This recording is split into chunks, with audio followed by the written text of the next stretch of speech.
उपस्थित असलेल्या सर्व पत्रकार आणि शिवसैनिक बांधवांनो, भगिनींनो आणि मातांनो,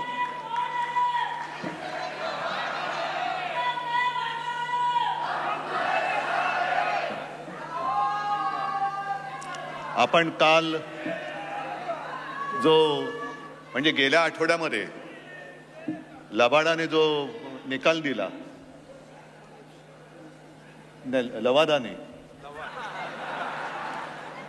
लबाडाने नाही, लवादाने जो निकाल दिला त्याच्या विरुद्ध सुप्रीम कोर्टात गेलेलो आहोत. सुप्रीम कोर्टाकडनं आशा आहेच, ती एक शेवटची आशा असं मानलं तरी सर्वोच्च न्यायालय जे आहे या देशामधल्या लोकशाहीचा मूलभूत घटक, तो जनता, त्या न्यायालयात आज आम्ही आलेलो आहोत. कारण देशामध्ये मतदार हा सरकार ठरवत असतो. आणि एक गोष्ट लक्षात घ्या की कदाचित जगामध्ये आपला एकमेव किंवा फार कमी देश असे आहेत की ज्यांनी जनतेने संविधान जनतेच्या चरणी अर्पण केलेलं आहे. म्हणजेच काय की सरकार कोणाचंही असलं तरी सत्ता ही सामान्य जनतेचीच असली पाहिजे. मला कल्पना ही काही जाहीर सभा नाही, बरंचसं जे काही सांगायचं ते व्यवस्थित सांगितलेलं आहे. हा सूर्य हा जयेंद्रथ, आता तरी निकाल मिळाला पाहिजे, न्याय मिळाला पाहिजे.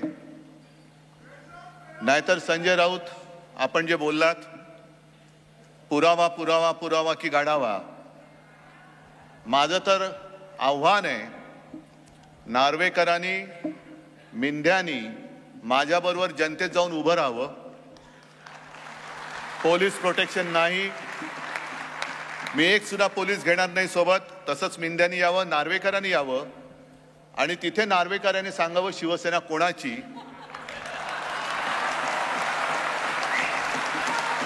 आणि मग जनतेने ठरवावं कोणाला पुरावा गाडावा का कोणाला तुडवावा.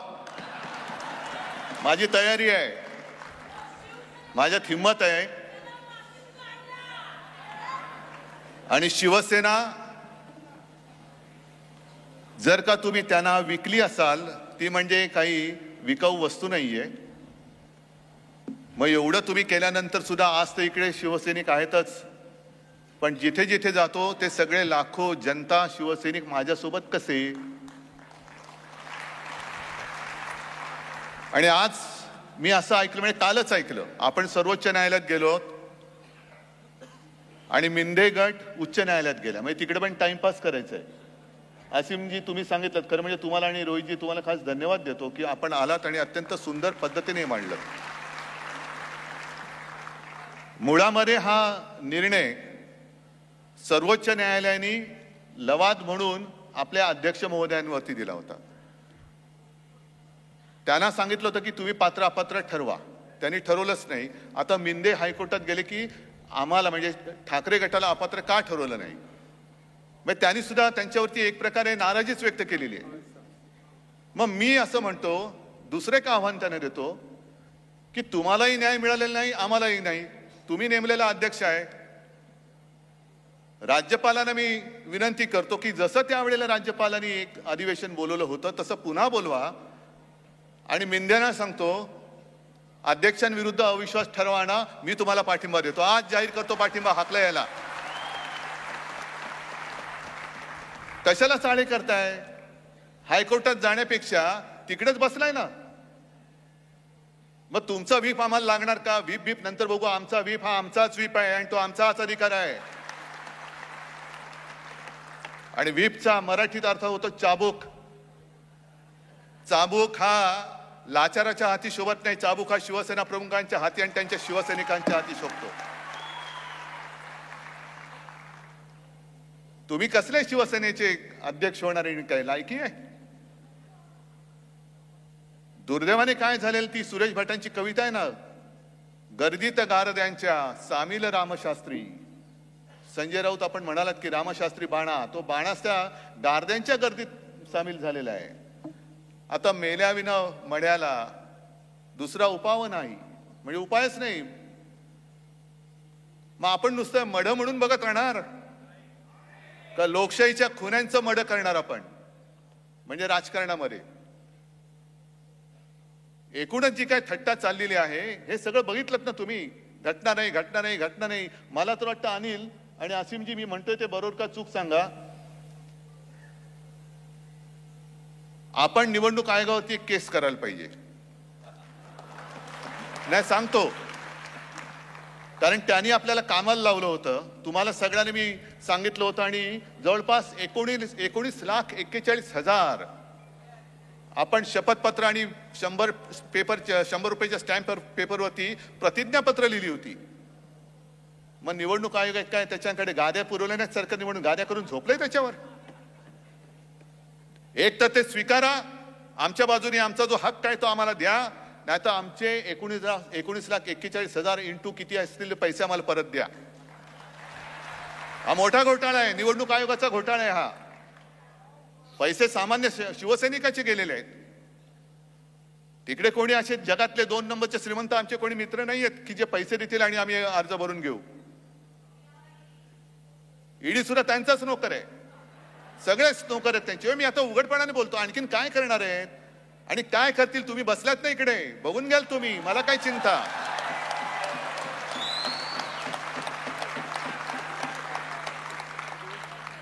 मी मुद्दामून इकडे ही प्रेस कॉन्फरन्स घेतली याचं कारण असं की 2018 साली जी आपली आतापर्यंतची शेवटची निवडणूक झाली होती, प्रकृती इकडेच झाली होती. म्हणजे खोटं बोलावं ते किती किती बोलावं. बरं 2013 साली तुम्ही बघितलं कोण कोण होते त्याच्यामध्ये? रामराम गंगाराम पण होते ना त्याच्यात. नाही म्हणजे त्यांनी रामराम केल्या म्हणून रामराम गंगाराम म्हटलं, नाही तर तसं काय मला म्हणायचं नव्हतं. पण ही अशी सगळी नालायक माणसं एकत्र करून तुम्ही आम्हाला गिळायला निघालात. गिळायला निघाले ठीक आहे, उद्या काय होईल बघा. आज कदाचित वाटले तुम्हाला गिळले, उद्याची हालत काय होईल ती तुम्ही बघून घ्या. गिळल्यानंतर पुढे 24 तासांनी काय होतं. आता काही जण मला विचारतात की उद्धव ठाकरे यांनी राजीनामा दिला नसता तर. मी देऊन टाकला राजीनामा, कारण मला सत्तेचा मोह नाही. एका क्षणात वर्षा सोडला आणि एका क्षणामध्ये मी मुख्यमंत्रीपद पण सोडलं, भिरकावून दिलं. मी कायदा वगैरे तो बघत नाही बसलो. मला वाटलं की माझा शिवसैनिक जो शिवसेना प्रमुखांनी शिकवण दिलेली आहे त्या विचाराला, त्या संस्कृतीला मी जागलो आणि मी जागणार. याला म्हणतात शिवसेना प्रमुखांचा विचार. मग असे काही म्हणतात की तुम्ही राजीनामा दिला नसता तर सुप्रीम कोर्टाने असं म्हटलंय की तुम्हाला परत मुख्यमंत्री केलं असतं. अहो बरोबर आहे, पण त्याच्यानंतर सुप्रीम कोर्टाने जे त्यांचं निरीक्षण नोंदवलं ते फार गंभीर आहे. त्यांनी राज्यपाल महोदय म्हणून त्यांचा जो काय दुसरा नोकर इकडे बसवला होता, डोकं काय सगळंच काळ आहे त्यांचं. त्यांनी मुळामध्ये ते अधिवेशन बोलवलं तेच असंविधानिक होतं. म्हणजे सरकारच असंविधानिक बसलेलं आहे तिकडे. माझ्या राजीनाम्याचं काय घेऊन बसलात? राज्यपाल महोदयांनी, म्हणजे राज्यपाल म्हणून कोश्यारी नाही म्हणत मी, त्या खुर्चीचा मान राखतो, संपूर्ण ते कटामध्ये सहभागी झाले. आणि ह्या कटाची सुरुवात ही एक महत्वाचा मुद्दा आहे. जसं आसिमजी तुम्ही म्हणालात की उद्धव ठाकरेची लढाई नाहीये ही, फक्त शिवसेनेची लढाई नाहीये ही, संपूर्ण आता जग बघतंय ही लढाई. आता या देशामध्ये लोकशाही जिवंत राहणार आहे की नाही त्याची ही लढाई आहे. ही लढाई आता केवळ लोकशाहीची पण राहिलेली नाहीये. ही लढाई आता या देशामध्ये सुप्रीम कोर्ट अस्तित्वात राहणार आहे का, लवाद त्याच्या डोक्यावर बसणार आहे त्याची ही लढाई आहे. म्हणजे आता सुप्रीम कोर्टाचा आदेश हा सर्वोच्च मानायचा किंवा या लबाडाचा आदेश सर्वोच्च मानायचा, ही लढाई आता उद्या होणार आहे. ठीक आहे, आमच्या पात्र अपात्रतेचा निर्णय आहे तो माझी जनता घेईल. ते म्हणतील त्या दिवशी मी घरी बसेन. पण लोकशाही राहणार आहे की नाही जिवंत, हा महत्वाचा प्रश्न आहे. सर्वोच्च न्यायालयाचं अस्तित्व, त्याचं वर्चस्व, त्याचा अधिकार. नाहीतर संजय राऊत तुम्ही इकडेच बोलला होतात आपल्या 19 जूनच्या कार्यक्रमामध्ये, कारण तेव्हा तो निकाल दिला होता आणि आपल्याला एक अशी वेडी आशा होती की आता हे सर्वोच्च न्यायालयाने दिलेल्या चौकटीत निकाल देतील, तो त्याने द्यायलाच पाहिजे होता. आणि तुम्ही बोलला होता की जे कोर्ट असतं ते फाशीची शिक्षा सुनावतं, बरोबर नासिमजी? पण प्रत्यक्ष अंमलात कोण आणतं? जल्लाद. त्या जल्लादाचं काम या लवादाला दिलं होतं. आणि फाशीसाठी म्हणजे सगळं सुप्रीम कोर्टाने तयार करून दिलं. लवाद म्हणतो मी फाशी कसं देऊ, याच्या जन्माचा दाखलाच नाही. अरे जन्माचा दाखला तपासायला नव्हता सांगितलं, त्यांनी जो गुन्हा केलाय त्याच्याबद्दल त्याला फाशी द्यायला सांगितलं होतं. आणि आणखीन ते निवडणूक आयोग म्हणजे दिव्यच आहे. म्हणजे असं समजा की एखादी व्यक्ती बँकेमध्ये पैसे काढायला गेला पासबुक वगैरे घेऊन, ते म्हणतात तुमचं खातच नाही आमच्याकडे. अहो मग पासबुक आहे, चेकबुक आहे, आम्हाला माहिती तुमचं खातच नाही आमच्याकडे. काय गिळलत तुम्ही? आमची घटना गिळून बसलात. म्हणजे हा केवढा मोठा कट आहे. आणि त्या कटाची सुरुवात जी आहे, त्याचं जे मूळ आहे ते तुम्हाला सगळ्यांना लक्षात असेल, आठवत असेल की नाही जरा बघा. कारण गेल्यावर काय मला वाटतं 2022 साली JP नड्डा इकडे आले होते. आता त्यांना सुद्धा काय अधिकार आहेत की नाही कल्पना नाही. असं ठरव त्यांच्याकडे झालंय की नाही की सर्व अधिकार JP नड्डा या अध्यक्षाला दिलेले आहेत की नाही काढा. पण ते असे म्हणाले होते की या देशात आता फक्त एकच पक्ष राहणार, भारतीय जनता पक्ष, बाकी सगळे पक्ष संपून टाकणार. ही त्याची सुरुवात आहे. त्याच्या कटकारस्थानाला तिथून सुरुवात झाली. आणि त्याच्यामध्ये मग ED, इन्कम टॅक्स, CBI, निवडणूक आयोग, हे लवाद सगळेजण त्यांचे कटाचे सगळे गार्दी त्यांनी एकत्र केले आणि ते घाव घालायला सुरुवात केली. त्यांनी शिवसेना संपवायचा प्रयत्न करतायत, राष्ट्रवादीचा करतायत. तुम्ही संपूर्ण देशात बघा, सगळीकडे हेच चाललेलं आहे त्यांचं. मग सगळे पक्ष संपून देशात एक पक्ष राहणार हे जर एखाद्या राष्ट्रीय पक्षाच्या सत्ताधारी पक्षाचा अध्यक्ष बोलतो, तर लोकशाहीचा डंका आणि लोकशाहीचं रक्षण करणाऱ्या निवडणूक आयोगाला हे मान्य आहे काय? हे उघड उघड बोलतायत. खेचताय त्याची शेंडी. मी शेंडी बोलतो कारण नड्डा बोलल्यानंतर उगाच चुकीचा अर्थ घेऊ नका कोणी. मी शेंडी बोललो मुद्दा म्हणून. आणि नाहीतरी ते मी तुम्हाला सांगितलं ते शेंडी का बोललो ते त्यांना. पण एखादा अध्यक्ष येऊन उघड उघड बोलतोय की यापुढे देशामध्ये एकच पक्ष राहील, तो म्हणजे भारतीय जनता पक्ष, बाकीचे सगळे पक्ष संपून जातील. आणि आम्हाला असं वाटलं काय लढाई बघू नाही. हे फार घातक पद्धतीने लढाई सुरू झालेली आहे.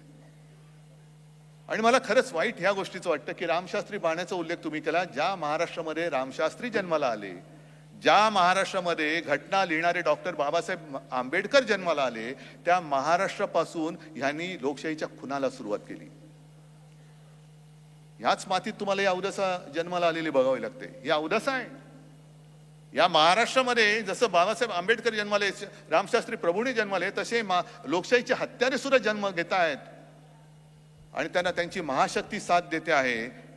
त्यांना माहिती नाही ही महाराष्ट्राच्या मातीचा पराक्रम काय आहे. ते अशा गद्दारांना थारा देत नाही. ती माती तिथल्या तिथे त्यांना गाडून टाकते, संपवून टाकते.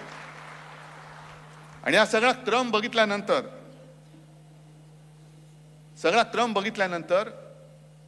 आजचं हे करणं हे फार गरजेचं होतं. कारण आपल्यावरती संशय घेतले गेले. मध्ये कोणीतरी सांगितलं की शिवसेनेने पेपर नीट ठेवले नाहीत. सगळं पेपर आणखीन काय काढायचं, आणखीन काढून तुम्हाला दाखवतो. पण महत्वाचा मुद्दा की समजा 1999 साली आम्ही दिलेली घटना ही शेवटची मानली. मग 2014ला मला काय म्हणून तिकडे मोदींना पाठिंबा द्यायला बोलवलं होतं?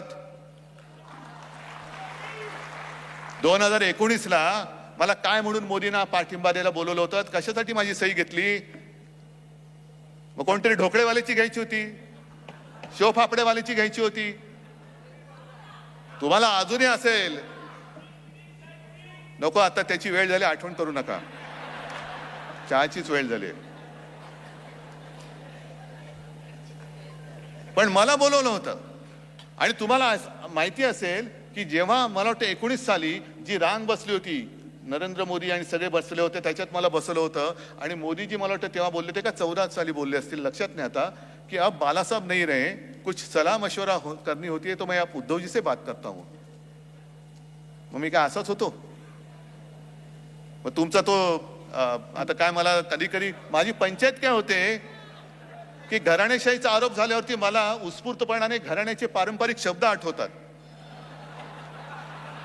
पण ते मी उच्चारायला गेलो की मग वाटतं अरे थांब जरा. आणि मग मला मनातल्या मनात समानार्थी शब्द आठवून मग ते बोलावे लागतात. नाहीतर मी काहीतरी बोलणार होतो, जाऊ द्या, पण तुमचे महनीय अध्यक्ष त्यावेळीचे अमित शहा, वेळ आली तर बोलेन, पण तुमचे महनीय तेव्हाचे अध्यक्ष अमित शहा हे माझ्याकडे आले होते.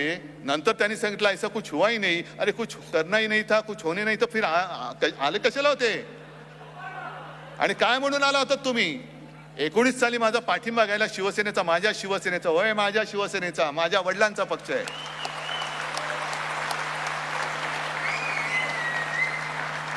पाठिंबा घ्यायला याला तुम्हाला लाज वाटली नाही. आणि आता तुम्हाला 2014 साली लोकसभेला माझा पाठिंबा तुम्ही म्हणजे मी माझा म्हणजे माझ्या शिवसेनेचा बोलतो, मी नाहीये, मी म्हणजे तुम्ही सगळे आहात. पण माझा पाठिंबा तुम्हाला लागला, 2014ला घेतलात, लोकसभेला घेतलात आणि ऑक्टोबरला युती तोडलीत. शिवसेनेबरोबर युती, मग तुम्ही ती शिवसेना होती, तुम्हाला माहित नव्हतं यांची घटना नाहीये, अध्यक्ष काय. मग माझं पत्र घेताना आणि देवेंद्र फडणवीस सुद्धा जे 5 वर्ष त्यांनी मुख्यमंत्रीपद उभवलं ते कोणाच्या पाठिंब्यावर? आता सुद्धा तुम्ही बघितलं जे सगळे काय ते मिंदे फिंदे सगळे होते त्यांना पदं कोणी दिली? जर 1999 साली शिवसेना प्रमुखांचे अधिकार तिकडेच जर का ते थांबले असतील, मग त्यांच्यानंतर मी तुम्हाला पदं दिली होती की नव्हती? मी तुम्हाला एबी फॉर्म दिला होता की नव्हता? मी तुम्हाला मंत्रिपदं दिली होती की नव्हती? आणि मग म्हणूनच गरीब एखादा माणूस म्हणजे माझा, त्यांनी सांगितलं की घरगड्यासारखे वागवतात, असा घरगडी मी पाहिला नाही ज्याची पंचतारांकित शेती आणि 2-2 हेलिपॅड त्याच्या शेतात आहेत, असा घरगडी. तर हे सगळं थोतांड आहे. हे मी मुद्दामून या दोघांना का बोलवलं आणि हे सगळं का दाखवलं? आम्ही तर बोलतोच आहोत, तुमचा आमच्यावरती विश्वास आहे, महाराष्ट्रातली जनता आज बघते. पण काही वेळेला ज्याचं काम त्यांनी करावं लागतं, म्हणजे सोनाराने टोचले कान, ते कान सोनारानेच टोचावं लागतात. म्हणून आज तुम्हाला एक कान टोचायला बोलवलं होतं, लबाडाचे टोचले कान. तर जास्त वेळ मी घेत नाही, कारण काही प्रश्नोत्तर आपल्याला करायचे आहेत. मी या निमित्ताने एकच सांगतो की सर्वोच्च न्यायालयाबद्दल आमच्या मनामध्ये विश्वास आहे, आदर आहे. मात्र त्याचबरोबरीने आजपासून ही खटल्याची सुनावणी मी तुमच्या या सगळ्यांच्या साक्षीने आणि वतीने माझ्या महाराष्ट्रातल्या तमाम जनतेच्या दरबारामध्ये नेत आहे. जय हिंद, जय महाराष्ट्र.